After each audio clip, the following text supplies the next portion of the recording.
সামনে একটা বড় ফাসাদ অপেক্ষা করছে, আল্লাহ ভালো জানেন। একটা বড় মালহামা হবে পৃথিবীতে, মহাযুদ্ধ। এই যুদ্ধে পৃথিবীর অনেক মানুষ মারা যাবে, এমনটা হাদিসের মধ্যে এসেছে। কে জানে, আল্লাহ ভালো জানেন এটা কবে হবে, কত সালে, কিভাবে হবে, আল্লাহ ভালো জানেন।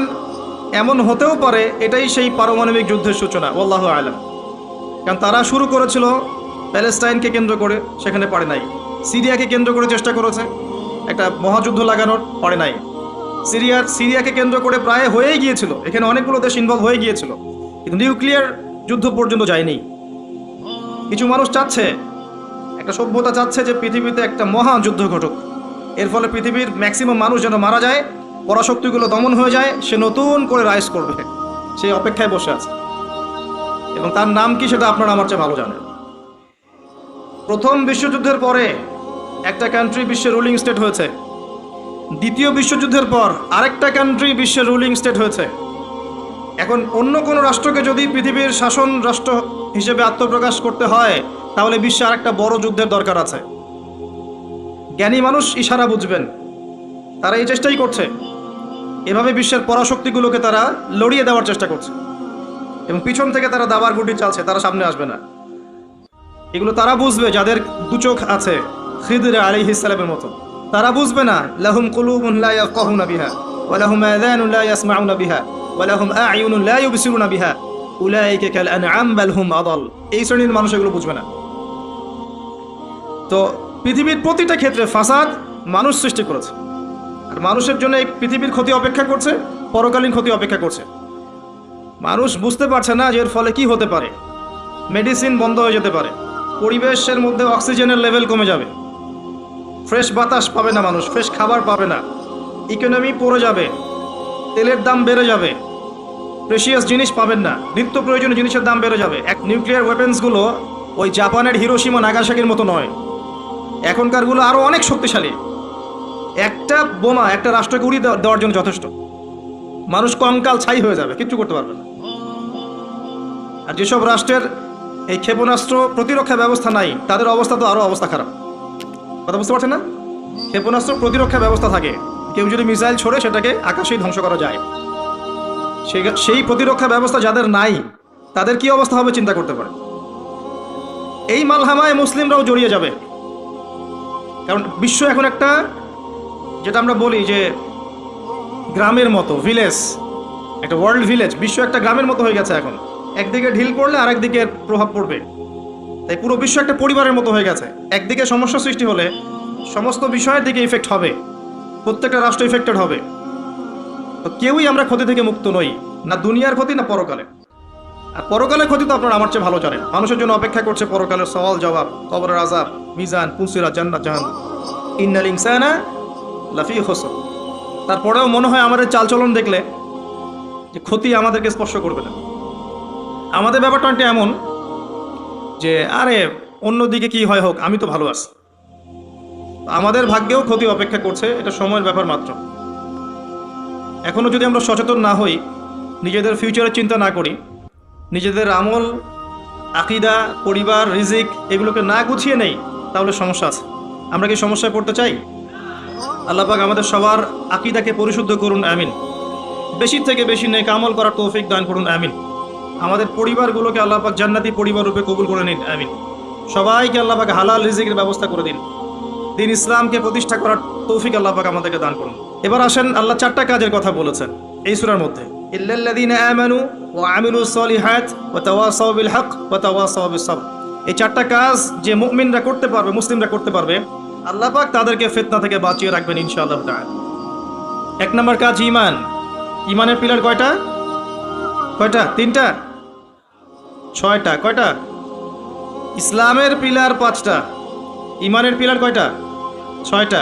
আল্লাহর প্রতি বিশ্বাস এক নাম্বার, ফেরেশতাগণের প্রতি বিশ্বাস দুই নাম্বার, তিন নাম্বার আসমানি কিতাব সমূহে বিশ্বাস, চার নাম্বার নবী রসুলগণে বিশ্বাস, পাঁচ নাম্বার পরকালে বিশ্বাস, ওয়াল ইয়াউমিল আখির, পরকালে বিশ্বাস, আর ছয় নাম্বার হচ্ছে তাকদীর বা ভাগ্যের ভালো মন্দের প্রতি বিশ্বাস। এগুলোকে তিনটা কাজ করতে হয়, মনে বিশ্বাস করতে হয়, মুখে স্বীকৃতি প্রদান করতে হয়, এবং কাজে বাস্তবায়ন করতে হয়। কেউ যদি খালি বলে, মুখে বলে লা ইলাহা ইল্লাল্লাহ, কাজ নাই, চলবে? এই তিনটা হচ্ছে আমাদের ঈমানকে টিকিয়ে রাখার মূল মন্ত্র। সহজ কথায় বলছি, কোরআন এবং সুন্নায়, কোরআন এবং হাদিসে আল্লাহ এবং তার রাসূল সাল্লাল্লাহু আলাইহি ওয়াসাল্লাম যতগুলো কাজ করতে বলেছেন সেগুলো করা হচ্ছে আমলে সালেহ, এবং কোরআন এবং সুন্নায় আল্লাহ এবং তার রাসূল যত বিষয় থেকে নিষেধ করেছেন সেগুলো থেকে দূরে থাকাও হচ্ছে আমলে সালেহ। কথা কি বোঝা যায়? যেমন আল্লাহ পাক সালাত আদায় করতে বলেছেন 5 ওয়াক্ত, আদায় করি তো আমরা, এটা আমলে সালেহ। আল্লাহ পাক যাকাত দিতে বলেছেন, নেশাব পরিমাণ সম্পত্তি হলে যাকাত দেই তো আমরা, এটা আমলে সালেহ। দেখছেন ভয়েস কমে গেছে। যাকাত সবাই দেন? সবাই যাকাত দেয় না। সবাই যদি যাকাত দিত, বাংলাদেশের যাদের যাকাত ফরজ হয়েছে এরা যদি সবাই ঠিকঠাক যাকাত দিত, অথবা যাকাত আদায় করা যেত সবার কাছ থেকে, বাংলাদেশের একটা মানুষ না খেয়ে মারা যেত না। চ্যালেঞ্জ করলাম, একটা মানুষও না, ইনশাআল্লাহ তাআলা, ইনশাআল্লাহ তাআলা।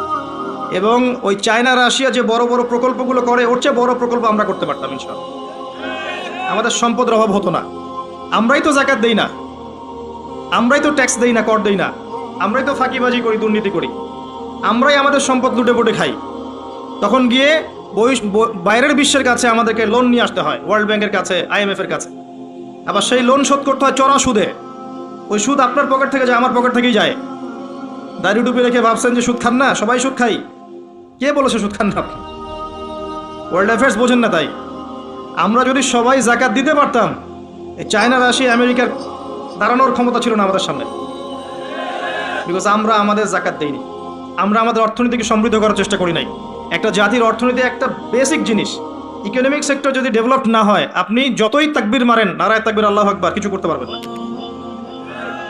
এটা বাস্তবতা। শুধু আইওয়াস শোডাউন করে লাভ নাই তো, প্র্যাকটিক্যাল হন। আমাদের মাথা পিছু আয় কত?